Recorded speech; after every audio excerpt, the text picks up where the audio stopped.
Hey guys, today we're going to discover a new number. So I need you to turn your Inspire on and add a lists and spreadsheets page. Okay, so when you come up to cell A, you want to enter N. In the first row of cell A, we'll enter 10. In the second row, 100. In the third row, 1,000. And then 10,000. And just keep adding zeros. So that was 4 zeros, 5 zeros, 6, 7, 8, 9, 10.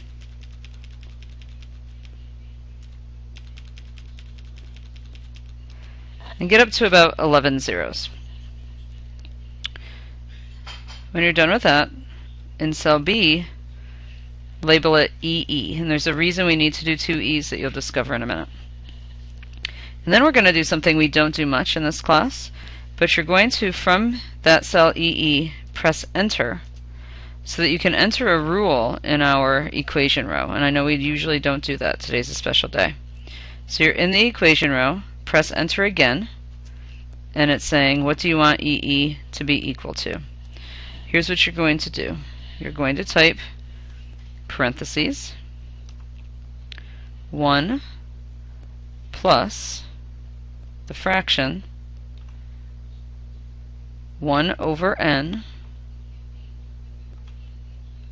Get out of your parentheses and raise that all to the n. So before you do any more, here's what's going to happen. Your first column is named n, so in the first cell of this column, it's going to evaluate 1 plus 1/10, all raised to the 10th. In the next row, it'll evaluate 1 plus 1 over 100, all raised to the 100th, and so on. So we're just making our lives easier by letting the calculator do that great math for us. So once you've entered your equation properly, press Enter. And it's going to ask you if n is a column or a variable. This is a variable. And choose all variable references, so it'll make all of the n values variables. Choose OK. And there you go.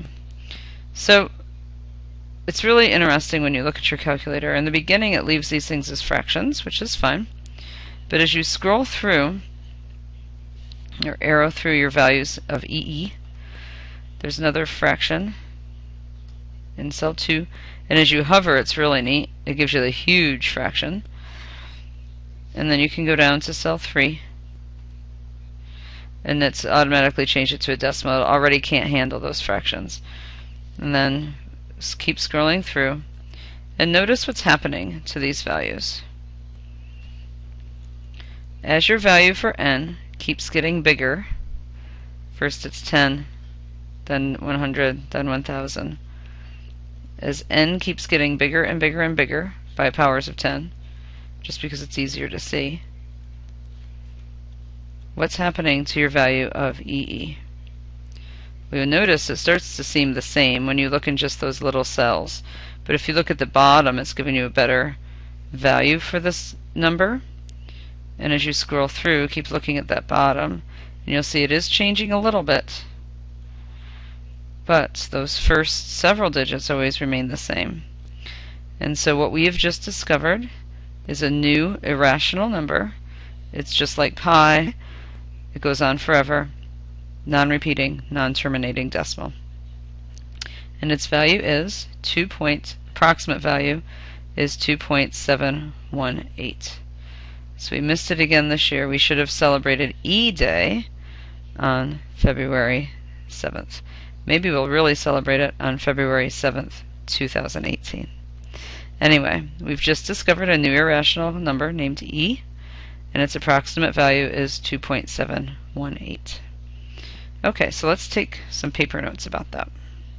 So we just discovered on our calculator that this new number E is equal to 1 plus 1 over n raised to the n.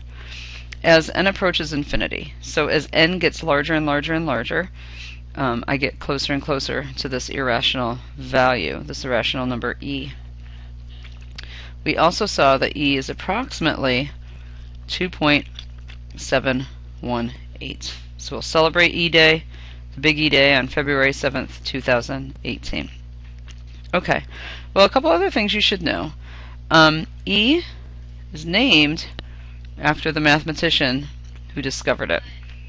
That name is spelled E-U-L-E-R, but it's pronounced Euler. Feel free to Google him and find out all about the mathematician Euler who discovered E.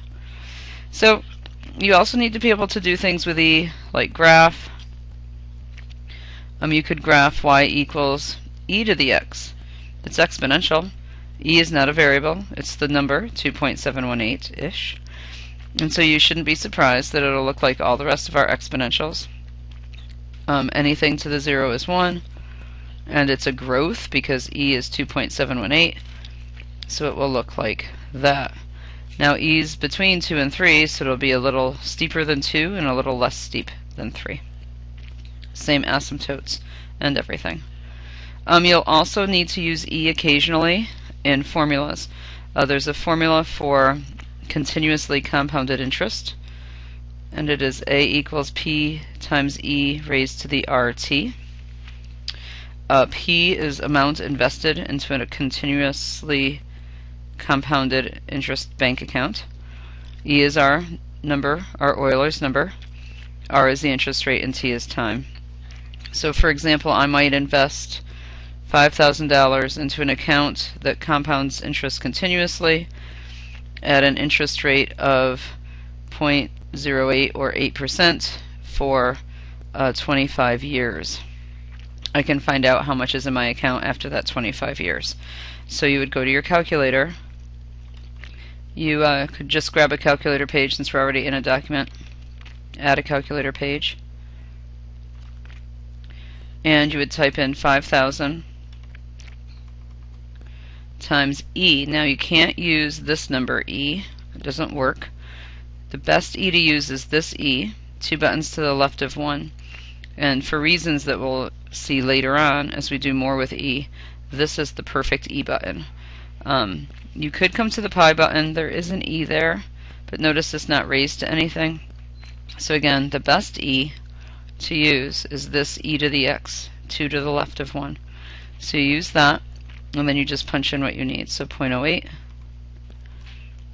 times 25, and in 25 years after a $5,000 investment at an 8% interest rate, I would have $36,945.30 in my account. That's it. We will do much more with this in class tomorrow. Have a great night.